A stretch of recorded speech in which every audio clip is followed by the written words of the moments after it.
Form fill कीजिए और exam appear कीजिए, तन मन धन से लग कर तैयारी कीजिए, एग्जाम क्लियर कीजिए, रिकमेंड होइए और बनिए आप थल सेना, वायु सेना या फिर नौसेना में अफसर बनिए। आईएमए के लगभग 100 seats, then you have your INA, INA is around 32, AFA is around 32 seats and then we have OTA, OTA is 275। OTA में अगर हम विमेन की बात करें इट इज अराउंड 80। तो these are the total number of the seats जो कि आपकी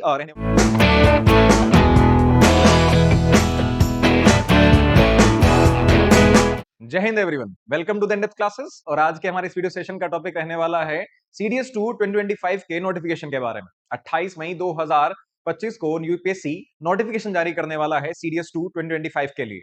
और एग्जाम की बात करें तो जो 14 सितंबर 2025 को आपका एग्जाम कंडक्ट होगा। जी हाँ, आपने अभी अप्रैल में एग्जाम दिया होगा कुछ लोगों ने, और कुछ लोगों ने देखा होगा कि अभी तो रिसेंटली एग्जाम हुआ ही था। भैया ये सेकंड एग्जाम है, जैसे आपको पता ही है कि साल में 2 बार एग्जाम होता है सीडीएस का। आपके लिए तो अच्छा ही है कि साल में आपको 2 बार मौका मिलता है अपने सपनों को पूरा करने का। जिन लोगों का सपना है कि यार फौज में अफसर बनना है, चाहे वो भारतीय थल सेना हो, भारतीय नौसेना हो या भारतीय वायु सेना हो, it is a very golden chance. और पहली बात तो ये कि ये सेशन बहुत छोटा सा होता है, छोटा सा मतलब अभी अप्रैल में एग्जाम हुआ था, दोबारा से सितंबर में एग्जाम होने जा रहा है। यानी अगर आप लोग किसी भी दिक्कत की वजह से या किसी भी कमी की वजह से थोड़ा सा भी चूक गए हैं अपनी तैयारी से, अपने एग्जाम पास करने से, अपने सिलेक्शन प्रोसेस होने से, सिलेक्शन प्रोसेस में कामयाब होने से, तो again you have a golden chance to reappear for the CDS 2 2025 and UPSC is going to release the notification very soon on the 28th May। Form fill कीजिए और exam appear कीजिए, तन मन धन से लगकर तैयारी कीजिए, एग्जाम क्लियर कीजिए, रिकमेंड होइए और बनिए आप थल सेना, वायु सेना या फिर नौसेना में अफसर बनिए।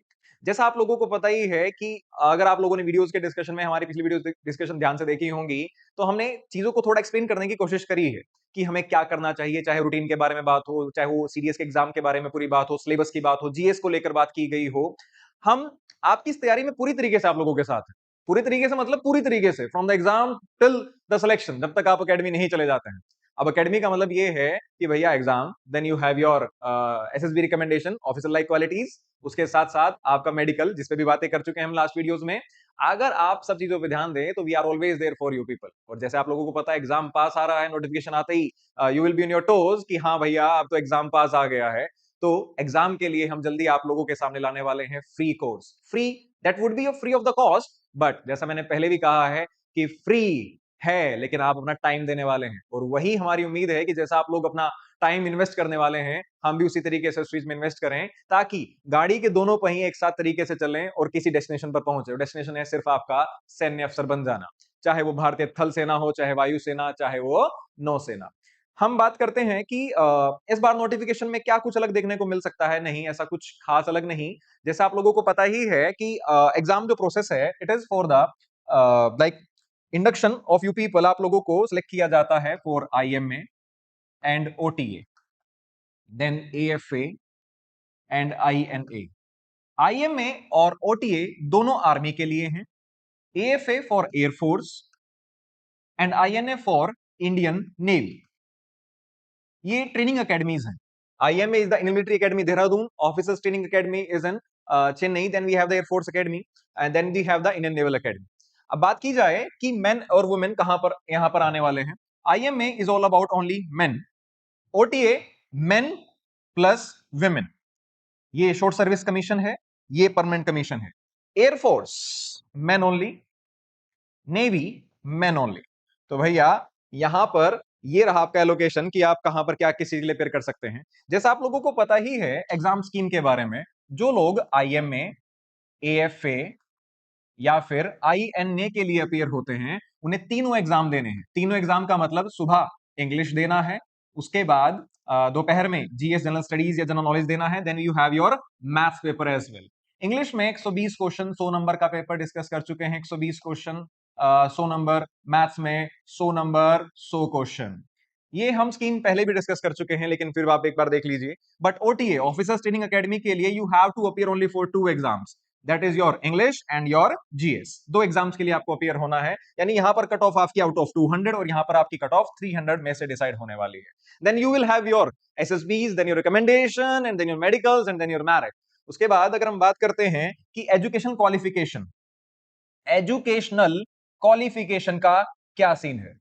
अगर हम यहां पर देखें सीडीएस के लिए आईएमए और ओटीए दोनों के लिए ग्रेजुएशन ग्रेजुएशन वो भी किसी भी कोर्स में, चाहे कोई बीए है, बीएससी है, कोई ह्यूमैनिटीज का ग्रेजुएट है, कोई कॉमर्स का है, कोई साइंस बैकग्राउंड का है, आपको बॉदर नहीं करना, you just need to have a graduation from any recognized university.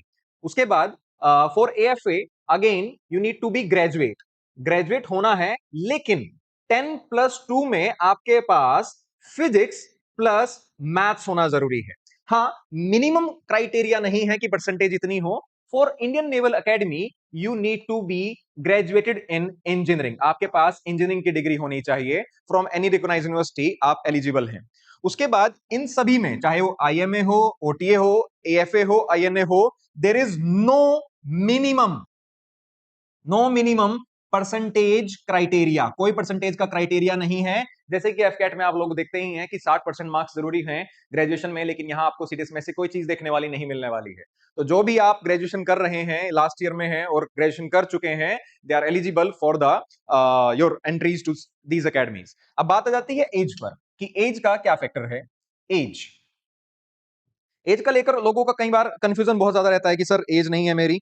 सीधी सी बात है कि भैया आईएमए, एएफए और आईएनए, इंडियन नेवल एकेडमी, तीनों के लिए एज है 20 to 24 ईयर्स, मिनिमम 20, मैक्सिमम 24।